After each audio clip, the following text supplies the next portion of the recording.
सुप्रभात मित्रों। मैं doctor Sanjeev Pandey global touch international की डॉक्टर पांडे की युवक पाठशाला में आपका स्वागत करता हूं। हम लोग ब्लड प्रेशर पे बात कर रहे हैं इस समय। ब्लड प्रेशर को नॉन पैथोलॉजिकल बहुत सारे कारण होते हैं जैसा मैंने बताया, और पैथोलॉजिकल बहुत सारे कारण। तो जिसके मैनेजमेंट के लिए मेडिसिन के अलावा 3 कंपोनेंट बहुत आवश्यक हैं, जिनसे हम लोग नॉन मेडिसिन तरीके से हम इसको मैनेजमेंट कर सकते हैं इसका। उसमें है यौगिक डाइट, प्राणायाम, मेडिटेशन और काउंसलिंग। क्योंकि दवाओं का एक अपना केमिकल का नेचर होता है, वो जब शरीर के अंदर जाएंगी तो बहुत सारे जो है अपने रिएक्शंस तो करेंगे ही करेंगे। तो अगर इन 4 का हम लोग प्रैक्टिस करेंगे तो काफ़ी हद तक हम ब्लड प्रेशर को मैनेज कर सकते हैं। तो यौगिक डाइट के बारे में कल हम बात कर रहे थे। यौगिक डाइट में 2 कंपोनेंट हैं, एक है यौगिक फूड, और उस फूड को जब हम शामिल करते हैं तो हमारी डाइट हो जाती है। वो डाइट में भी आता है कि किस तरह की चीज़ें हम ले रहे हैं उसमें, और किस तरह और कितना ले रहे हैं और किस समय ले रहे हैं, ये बहुत इम्पोर्टेंट है। तो यौगिक फूड में वो सारे आइटम्स आते हैं जो इजीली डाइजेस्टेबल होते हैं, फॉर्म में होते हैं। वो कौन से हैं?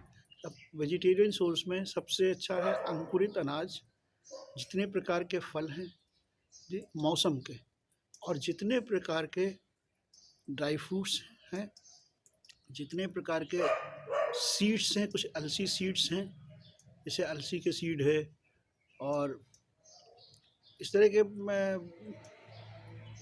मिलेट्स हैं, जैसे आपको ओट्स है। ये सारे इजीली डाइजेस्टेबल फूड हैं। और नॉन वेज सोर्स में मिल्क जो है वो भी गाय का, अगर गाय का मिल्क है तो सबसे सरलतम सोर्स है, सबसे डाइजेस्टेबल आइटम है वो। क्यों है? अंकुरित अनाज और दूध में समानता क्या है? अंकुरित जब होता है कोई भी ग्रेन, तो उसके बेबी प्लांट उसमें से निकल रहा होता है, ठीक। और बेबी प्लांट को हर तरह की चीज़ चाहिए इसके डेवलपमेंट के लिए।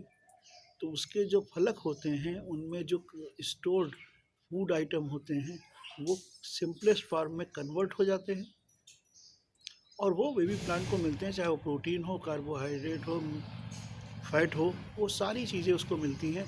तो उस समय वो संकुलित होने के समय में सबसे सिंपलेस्ट फॉर्म में फूड अवेलेबल होता है, जिसको आप सिंपलेस्ट फॉर्म कहते हैं। सबसे सिंपलेस्ट फॉर्म किसी फूड का हो जो सभी फूडों को होता है, वो होता है ग्लूकोज, या इसके आगे अल्कोहल। तो हर फूड जो हम खाते हैं उसमें सबसे एब्जॉर्प्शन से पहले वो लिक्विफाई होके उसी फॉर्म में पहुंच जाता है। तो दूसरी तरफ दूध गौ माता जब दूध अपने बछड़े के लिए निकालती है तो उस समय वो सिंपलेस्ट फॉर्म होता है, क्योंकि बछड़ा जो है छोटा होता है और उसको ईजिली डाइजेस्टेबल फूड चाहिए। दूसरी बात है, जितने लिक्विड फॉर्म में फूड हैं वो सारे के सारे जो है ईजिली डाइजेस्टेबल फॉर्मेट में होते हैं। अब हम कुकिंग में उसको कॉम्प्लेक्स बनाते हैं, कुकिंग मेथड्स में से के जरिए कॉम्प्लेक्स बनाते हैं, बहुत ज़्यादा उसमें ऑयल डाल देते हैं। तो इसलिए ये सब जो है नॉन यौगिक फूड हो जाते हैं जब आप कॉम्प्लेक्स उसको बनाते हैं। शरीर के अंदर जब फूड जाए, आसानी से डाइजेस्ट हो जाए, शरीर के में कम से कम केमिकल रिएक्शंस हों, कम से कम मैकेनिकल प्रोसेस से गुजरना पड़े उसे, वो सारे फूड आइटम यौगिक फूड में आते हैं। और जब उनको अपने खाने में सम्मिलित करते हैं तो वो यौगिक डाइट हो जाती है। अब तो इस तरह से देखा जाए तो जितने भी प्रकार के शाकाहार फूड हैं या नॉन वेजिटेरियन फूड में मिल्क आता है। मिल्क के बाद उसके जो प्रोडक्ट बनते हैं वो कॉम्प्लेक्स होते जाते हैं। लेकिन छाछ एक, जब मिल्क को जमाते हैं और दही के रूप में और फिर उसको मथते हैं तो उसका फैट निकल जाता है, वो और सिंपल हो जाता है।